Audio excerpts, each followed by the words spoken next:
edition of our short podcast series on the history of the Nicene Creed. I'm Christopher Bridge, and I'm here with my colleague, Dr. Theo McCall. It's a joy to be here again for the episode 7. So we wanted to wrap up our little series on history of the Nicene Creed, and we wanted to start by a bit of a confession, and that is that we have definitely oversimplified the situation a bit.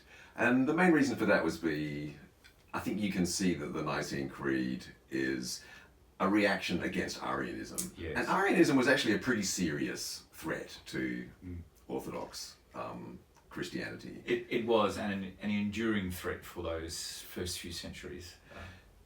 Right. And so we did focus just on that, the sort of the Nicene versus the Arian side of things. And obviously the situation was much more complicated than that. And it's probably worth mentioning a couple of those complications just to put things in a little bit of context. Yes. For example, we mentioned Augustine of Hippo a couple of times. And yeah, the issue for Augustine of Hippo wasn't just Arianism versus Nicene Christianity, was it? Well, no, it was also Donatism.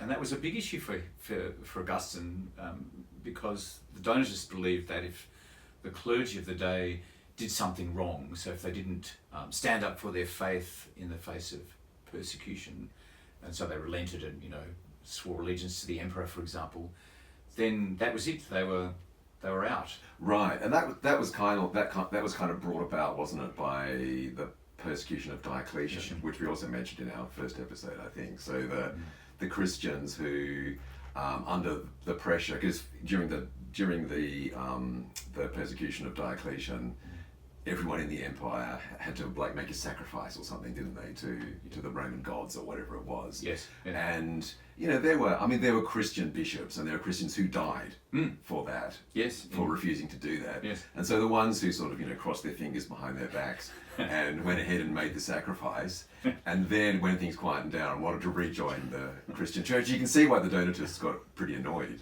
about that. Yes, you can, particularly when their friends and colleagues had made the ultimate sacrifice, so to speak.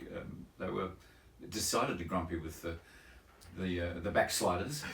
Yeah, but interestingly, the Orthodox position became, understandably, that you had to forgive the Christians who had slid backwards.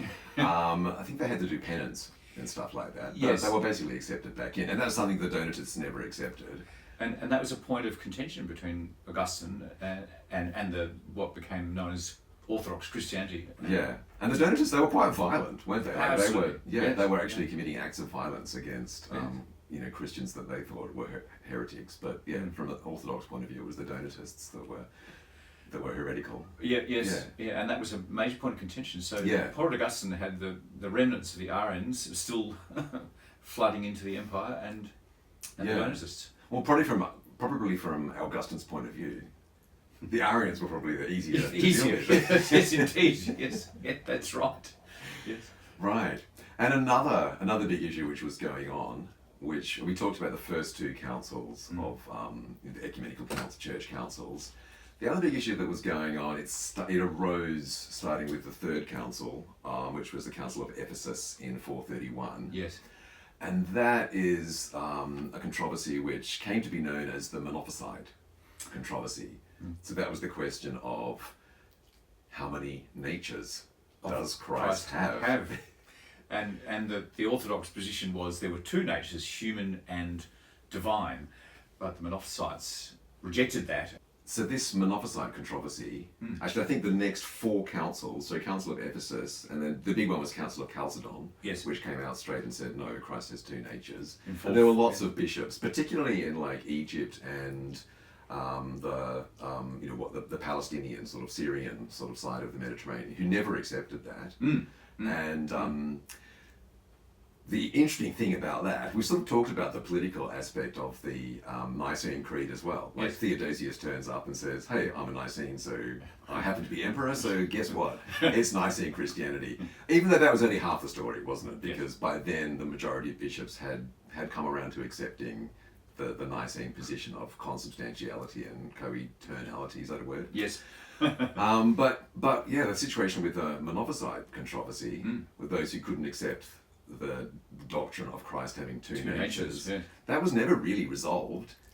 And the way the only resolution was the Arab invasions of the 7th century, yes, which basically coincidentally knocked out the Egyptian and North African churches and the Palestinian side of the Mediterranean. That would be an interesting quirk of history had the Arab invasions not occurred, whether we'd still be arguing about the two natures. Well, I mean, it's still an ongoing debate because those churches, they didn't disappear altogether. They just became politically irrelevant, I guess, from the point of view of the established Eastern and Western churches. But they still exist. Yes. So the Coptic church in Egypt they don't like to use the word Monophysite. They find that offensive.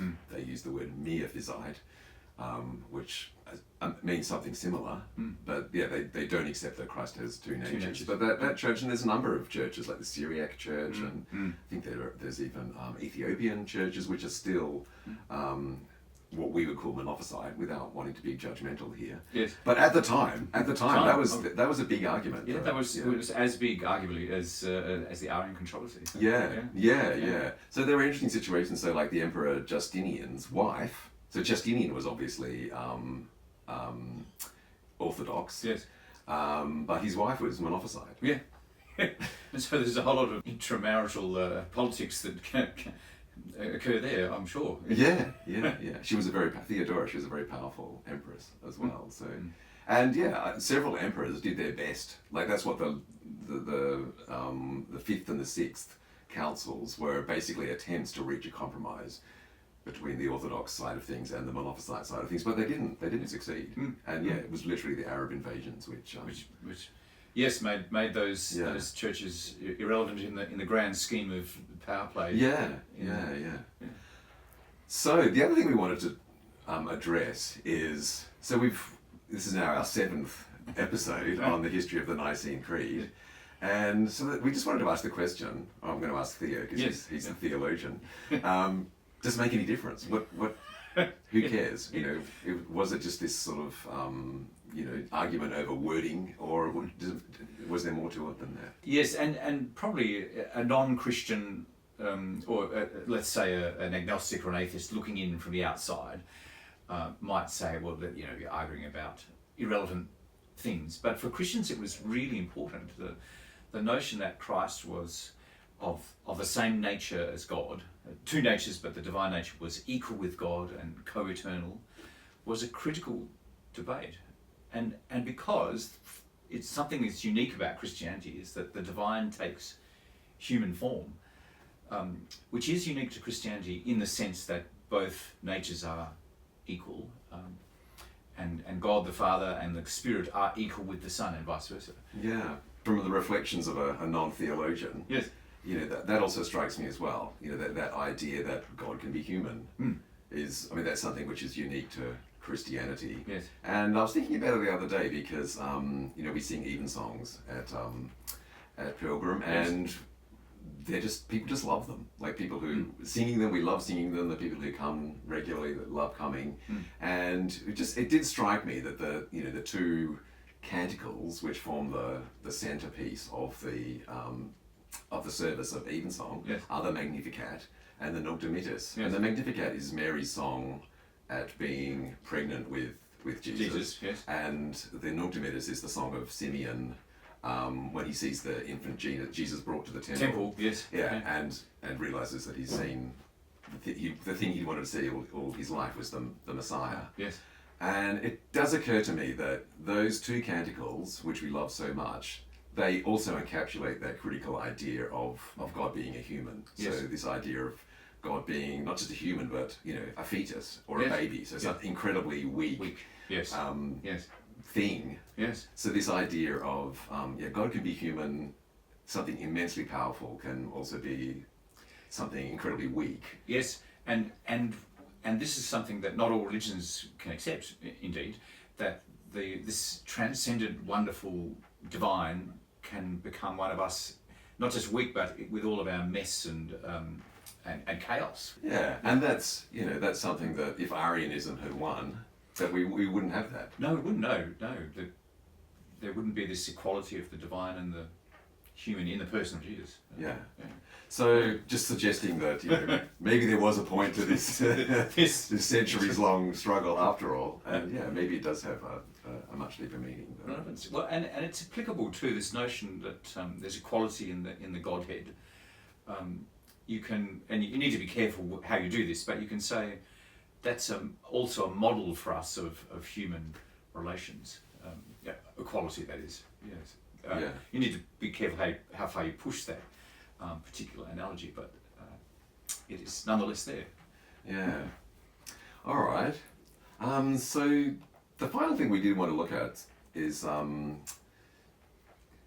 just some echoes of the Nicene Creed, particularly in music. Yes. Because you do come across them every now and again. They're actually, obviously apart from the Mass, the service of the Mass, where you have the Nicene Creed every service.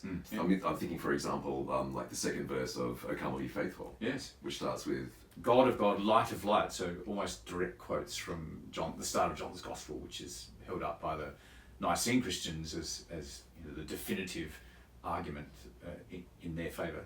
Lo, he abhors not the virgin's womb. Very God, begotten, not created. Yes.